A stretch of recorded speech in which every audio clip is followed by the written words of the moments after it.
Hello, my name is Amy Brenning, and I teach art to children kindergarten, high school, and adult. I'm also an artist. I paint in watercolor and acrylic, and I have a project I'd like to share with you today that teaches the principles of design through geometric shapes, pattern paper, and abstract designs. Now you can create this using any sort of craft paper you have at home, construction paper, scissors, and glue. I hope you enjoy.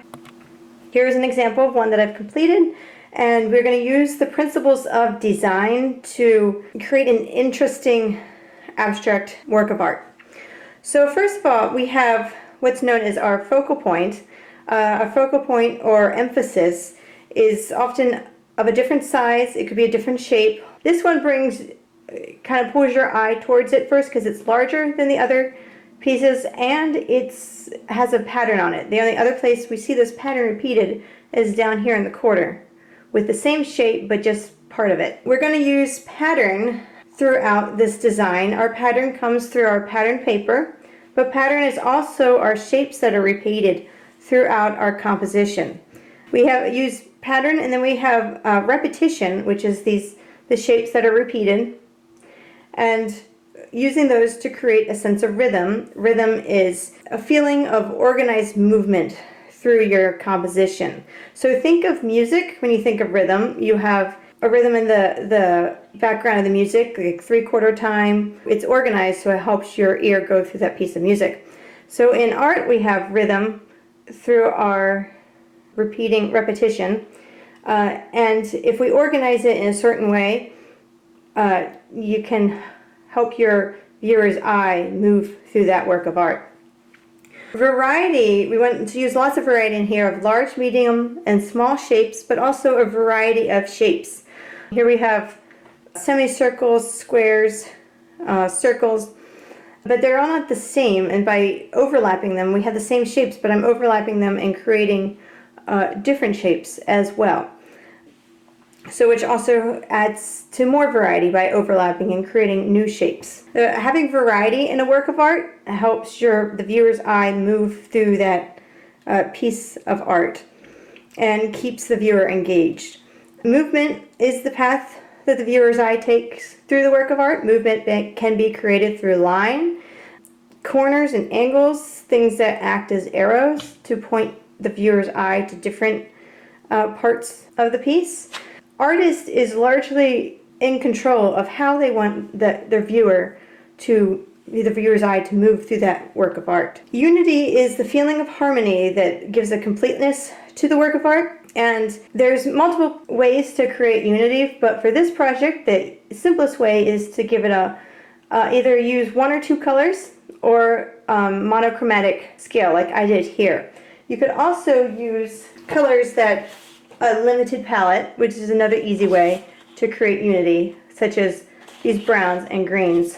So we're going to start with this piece we have templates. You can cut out a few templates with some other types of paper and use them as stencils, trace them, and have a variety of shapes and sizes. You want more variety of shapes and sizes to start with, and then you may not use them all, but it's better to have more than less.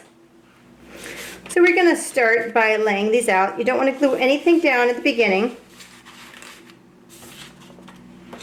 We'll start with larger shapes to begin with, and then work small. We're going to want to overlap various things. So I'm going to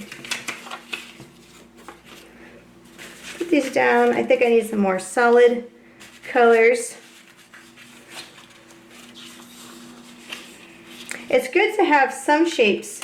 Not all your shapes have to be neatly on the paper. Some can go off the edge, like I had in this sample, where there's a square that goes off the edge and it's cut off. Same with this semicircle.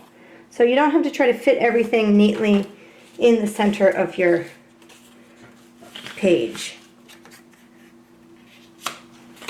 So this part's like a puzzle. Just sit around, play with it until you come up with a composition that you like. If you have buttons, they're great to use too. You don't have to cut all your pieces out of paper. Actually, fabric works well too. If you have fabric, you can put some fabric in there. Here's one that's black and white.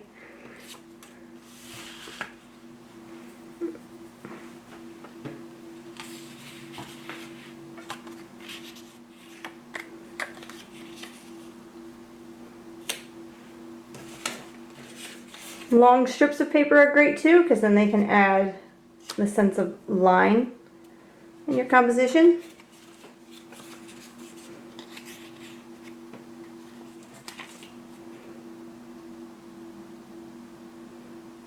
So you can continue working on this for a while until you have pretty much, if you figure out where you want it to go, and then you will pull out your glue and start gluing down your pieces.